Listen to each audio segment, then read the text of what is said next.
Welcome to Parnika maths. ఈరోజు మనం applications of trigonometry exercise 12.2లో 7th ప్రాబ్లం చూద్దాం. క్వశ్చన్ చూడండి. Two poles of equal heights are standing opposite to each other on either side of the road. ఒక road ఉందంట, దానికి రెండు sides two poles ఉన్నాయంట. ఆఫ్ ఈక్వల్ హైట్ అంటే ఆ రెండు సేమ్ హైట్ ఉన్నాయి. ఓకేనా? Two poles of equal heights or standing opposite to each other on the either side of the road. ఒక రోడ్కి opposite sides which is 120 feet wide. ఈ total distance ఎంత అంట? 120 feet అంట. ఓకేనా? తర్వాత from a point between them on the road the angle of elevation of the top of the poles is 60 degrees and 30 degrees respectively. ఒకదానికి ఎంత అంట? 60 degrees అంట. ఇంకో దానికి ఎంత అంట? అదే పాయింట్ నుంచి 30 degrees అంట. Find the heights of the poles and the distance of the points from the poles. ఈ హైట్ ఆఫ్ ద పోల్ కనుక్కోవాలి, distance from this point to the pole. ఓకేనా? అర్థమైందమ్మా? ఒక రోడ్ ఉంది, అది వచ్చి 120 feet ఉంది. దానికి ఇటు సైడ్ ఒక పోల్ ఉంది, అటు సైడ్ ఒక పోల్ ఉంది, రెండు సేమ్ హైట్. ఒక పాయింట్ నుంచి ఈ ఒక పోల్ యొక్క యాంగిల్ ఆఫ్ ఎలివేషన్ వచ్చి 60 degrees, ఇంకొక పోల్ వచ్చి యాంగిల్ ఆఫ్ ఎలివేషన్ 30 degrees. అలా అయినప్పుడు పోల్ హైట్ కనుక్కోవాలి. ఇది హెచ్ అయితే ఇది కూడా హెచ్ అవుతుంది. ఈ పాయింట్ నుంచి కూడా ఈ డిస్టెన్స్ కూడా కనుక్కోమన్నారు. ఎగ్జాంపుల్ నేను ఇక్కడ ఏ బి సి డి ఈ అనుకుంటున్నా. మన ఇష్టం ఏదైనా అనుకోవచ్చు. ఏసీ డిస్టెన్స్ డి అయిందనుకో, అప్పుడు సిడి డిస్టెన్స్ ఏమవుతుంది? ఫిగర్ నుంచే చెప్పచ్చు. టోటల్ 120. ఏసీ డి అయితే ఇదేమవుతుంది? 120 మైనస్ డి. అంతేనా? టోటల్ 120 మా ఏసీని డి డిస్టెన్స్ డి అనుకుంటున్నా. అప్పుడు సిడి ఏమవుతుంది? 120 మైనస్ డి అవుతుంది కదా. ఇప్పుడు ఈ ఫిగర్ నుంచి వాల్యూస్ రాసుకుందాం. Solution from figure in triangle. First ABC triangle తీసుకున్నాం. In triangle ABC opposite side adjacent side తీసుకుంటున్నా. అంటే tan 60 degrees. tan 60 degrees equals to ఏంటి? Opposite side AB by AC, opposite side by adjacent side AB by AC. tan 60 value ఎంత? √3 equals to ఏబిని H అనుకున్నా కదా, H by AC, ఏసీని D అనుకున్నా కదా, అది రాసుకోండి. అంటే దేర్ఫోర్ హెచ్ ఈక్వల్స్ టు ఇది డివైడ్ అవుతుంది, ఇటు సైడ్కి వెళ్తే మల్టిప్లై అవుతుంది. √3 into D. Let it be equation 1. ఓకేనా? ఇప్పుడు ఈ ట్రయాంగిల్ తీసుకుందాం. ఏంటి? Same in triangle CDE tan 30 తీసుకుంటున్నాం. tan 30 degrees equals to tan 30 value ఏమవుతుంది? Opposite side DE by adjacent side CD. That equals to tan 30 value ఎంత? 1/√3. D అంటే ఏంటి? H by CD. సిడి అంటే ఏంటి? 120 మైనస్ డి. ఇప్పుడు క్రాస్ మల్టిప్లై చేయండి. 120 minus D equals to 1 into 120 minus D, H into √3. ఇప్పుడు నాకు హెచ్ కావాలనుకో, అప్పుడు ఈ √3 మల్టిప్లై అవుతుంది కదా, ఇటు సైడ్కి వెళ్తే డివైడ్ అవుతుంది. 120 మైనస్ డి బై √3. లేదంటే ఇంకొక పని చేద్దాం. ఇలా సాల్వ్ చేస్తూ పోతే పెద్దగా వస్తుంది కదా. ఒక పని చేస్తున్నాం. H equals to √3 into D ఉంది కదా, ఇక్కడే సబ్స్టిట్యూట్ చేసేస్తున్నా. లేదంటే ఇక్కడ సబ్స్టిట్యూట్ చేద్దాం. హెచ్ వాల్యూ ఏంటి? √3 into D equals to 120 minus D. ఈ √3 ఉంది కదా, ఇటు సైడ్ ఆల్రెడీ మల్టిప్లై అయింది కదా. ఓకేనా? మా ఎలా వచ్చిందో అర్థమైందమ్మా? హెచ్ ప్లేస్లో √3 ఇంటూ డి అని రాసా. From equation 1. తర్వాత ఈ √3 డివైడ్ అవుతుంది కదా, ఇటు సైడ్కి వెళ్తే మల్టిప్లై అవుతుంది. హెచ్ ఇంటూ √3 అంటే ఈ స్టెప్ లేదనుకోండి మా, హెచ్ ఇంటూ √3 కదా, H into √3 equals to 120 minus D. 120 minus D అలాగే పెట్టా. హెచ్ ఇంటూ √3 అలాగే పెట్టా. హెచ్ వాల్యూ ఎంత? √3 ఇంటూ డి, అది రాసుకున్నా. ఓకేనా? ఇప్పుడు క్లారిఫై అయిందా? ఇప్పుడు ఏంటి? √3 into √3 whole square. Square root cancel 3. 3d equals to 120 minus D. నాకు డీలన్నీ ఒక సైడ్కి పంపించేయండి. 3D మైనస్ d సైడ్ వస్తే ప్లస్ d ఈక్వల్స్ టు 120. అప్పుడు 4d ఈక్వల్స్ టు 120. అప్పుడు d ఈక్వల్స్ టు ఏమవుతుంది 120/4. therefore d ఈక్వల్స్ టు ఏమవుతుంది 4 3 is 12 కదా, అంటే d ఈక్వల్స్ టు ఎంత వచ్చింది 30. అంటే డిస్టెన్స్ ఎంత వచ్చింది 30 వచ్చింది కదా, అంటే ఏసీ డిస్టెన్స్ వచ్చి 30. సిడి డిస్టెన్స్ ఏమవుతుంది 120 మైనస్ డి, అంటే 120 మైనస్ 30 ఎంత 90. అది ఇక్కడ స్టెప్స్గా రాయినా. First therefore distance between one pole and the point is AC that equals to D that equals to 30 feet. ఇంకొకటి distance between another pole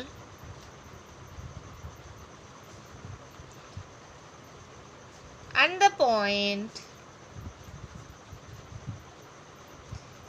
is ఏంటి distance between another pole అంటే CD equals to 120 minus D. 120 minus D that equals to 120 minus 30 that equals to 90 feet.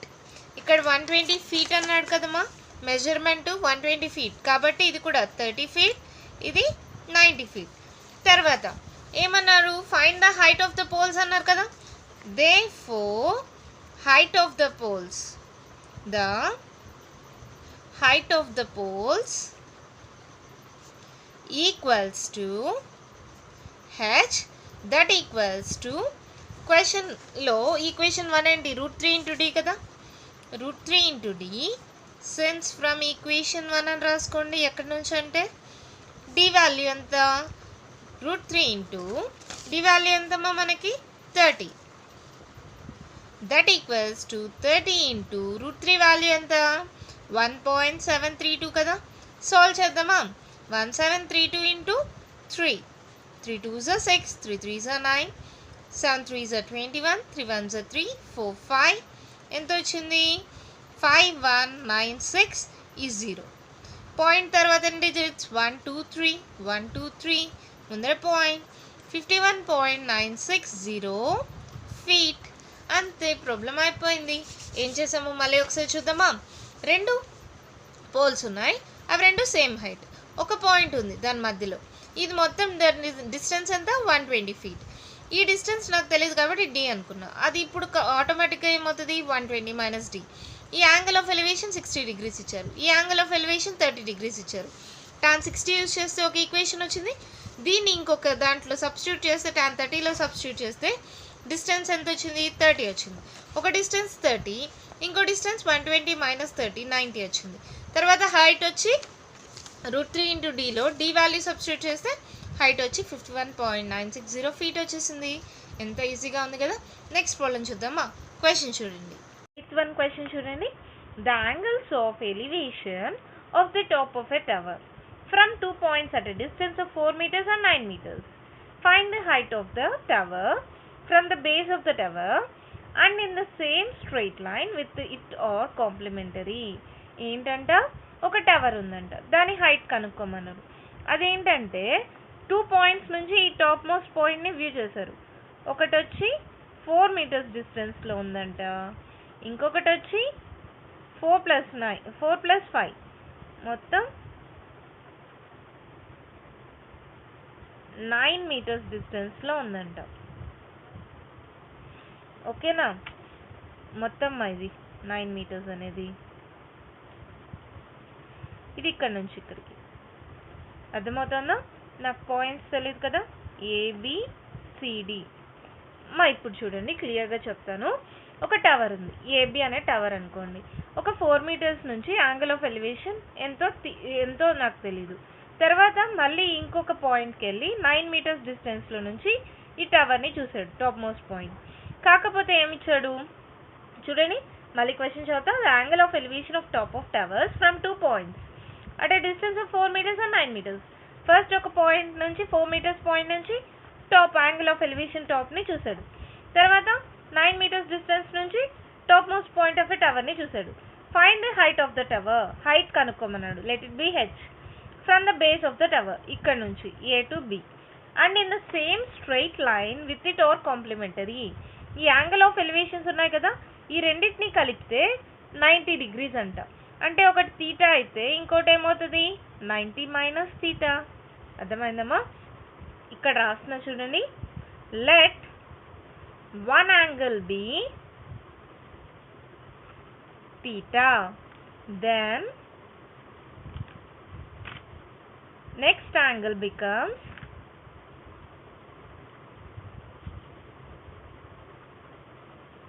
90 minus theta, because given that angles are complementary. ఎందుకని అలా అయింది? రెండు యాంగిల్స్ని కలిపితే complementary అంటే, complementary అంటే ఏంటి? 90 degrees. ఒక రెండు యాంగిల్స్ ఉన్నాయమ్మా, ఒకటి తీటా, ఇంకొకటి నాకు తెలీదు.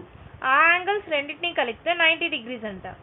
ఇంకొకటి నాకు తెలీదే, దట్ ఈక్వల్స్ ఏమవుతుంది? ఈ తీటా ఇటు సైడ్కి పోతే 90 మైనస్ తీటా. ఈ next angle equals to 90 minus theta కదా, అదే ఇక్కడ రాసే. ఒక యాంగిల్ తీటా అయితే ఇంకొక యాంగిల్ ఏమైంది? 90 మైనస్ తీటా. ఎందుకని? రెండు యాంగిల్స్ కలిపితే కాంప్లిమెంటరీ అన్నారు క్వశ్చన్లో. ఇప్పుడు ఫిగర్ వచ్చేసిందా? మనకు హైట్ కావాలా? ఈ డిస్టెన్స్ 4 మీటర్స్, ఈ డిస్టెన్స్ 9 మీటర్స్. ఇది తీటా అనుకుంటే ఇది 90 మైనస్ తీటా అయింది. ఇంకేముంది? ఫిగర్ నుంచి రాసేద్దాం. ఫస్ట్ తీటా తీసుకుందాం. In triangle ABD tan theta equals to, tan theta ఏమవుతుంది? Opposite side, AB by AD. అప్పుడు tan theta equals to, AB value నాకు తెలీదు, హెచ్ అనుకున్నా, బై AD వాల్యూ ఎంత? 9. tan theta equals to h by 9. Let it be equation 1. In triangle, next triangle ABC అనుకుందాం. tan 90 minus theta equals to, tan of 90 minus theta ఏమవుతుంది? AB by AC. tan of 90 minus theta equals to AB ఏమనుకున్నాం? h by AC. AC value ఎంత? 4. tan of 90 minus theta అంటే ఏంటి మా? cot theta. cot theta equals to h by 4. Let it be equation 2. ఇప్పుడు చూడండి, నాకు కావాల్సింది H value. రెండిట్లో హెచ్ వాల్యూ ఉంది. ఈ టాన్లు క్యాన్సిల్ అయిపోవాలి కాబట్టి రెండింటిని మల్టిప్లై చేస్తాం. ఎందుకని? కాట్ని ఎలా రాసుకోవచ్చు? 1/tan అని రాసుకోవచ్చు కదా. అప్పుడు tan క్యాన్సిల్ అయిపోతుంది కదా. మల్టిప్లయింగ్ ఈక్వేషన్ 1 అండ్ ఈక్వేషన్ 2 ఏంటి? రెండింటిని మల్టిప్లై చేయండి. tan theta into cot theta equals to h by 9 into h by 4. అవునా? ఇప్పుడు tan theta equals to into cot theta. cot theta ఎలా రాయొచ్చు? 1/tan theta equals to h into h square divided by 9 4s 36. ఇక్కడ చూడండి మళ్ళీ tan theta క్యాన్సిలా. ఇప్పుడు ఏంటి? 1 equals to h square by 36. అప్పుడు h square equals to 1 into 36. h equals to ఏమవుతుంది? Root of 36. 36 ఎలా రాయొచ్చు? 6 square, that equals to square root cancel, that equals to 6. ఏంటిది? మీటర్సా? therefore 6 meters. అంటే ఎలా రాయాలి? therefore the height of the tower equals to 6 meters. అంతే, problem అయిపోయింది. ఏం చేసామో మళ్ళీ ఒకసారి చూద్దామా? ఏమన్నారు? ఒక 4 meters డిస్టెన్స్లో నుంచి టాప్ మోస్ట్ టవర్ని చూస్తే ఒక యాంగిల్ ఉంది. తర్వాత 9 meters డిస్టెన్స్ నుంచి టాప్ మోస్ట్ పాయింట్ని చూస్తే ఒక యాంగిల్ ఉంది. కానీ ఈ రెండు యాంగిల్స్ కాంప్లిమెంటరీ. అంటే ఒకటి తీటా అయితే ఇంకోటి ఏమవుతుంది? 90 మైనస్ తీటా. అది యూజ్ చేసి tan theta ఒక ఈక్వేషన్ వచ్చింది. tan of 90 minus theta అంటే cot theta. దానికి ఒక ఈక్వేషన్ వచ్చింది. ఈ ట్యాన్లు క్యాన్సిల్ అయిపోవాలంటే రెండింటిని మల్టిప్లై చేశా. ఎందుకని cot θ = 1/tan θ కదా, tan θ క్యాన్సిల్ అయిపోయింది. అప్పుడు హైట్ వాల్యూ కనుక్కోసారు. అదే కదా మనం కనుక్కోవాల్సింది కూడా. హైట్ ఎంత వచ్చింది? therefore height of the tower equals to 6 meters. అంతే, ప్రాబ్లం అయిపోయింది. అర్థమైందా? మీకు ఏదైనా డౌట్స్ ఉంటే కామెంట్ బాక్స్లో ఇవ్వండి. మీకు కానీ ఈ వీడియో నచ్చినట్లయితే లైక్ చేయండి, షేర్ చేయండి, నా ఛానల్ని సబ్స్క్రైబ్ చేసుకోండి. Thank you.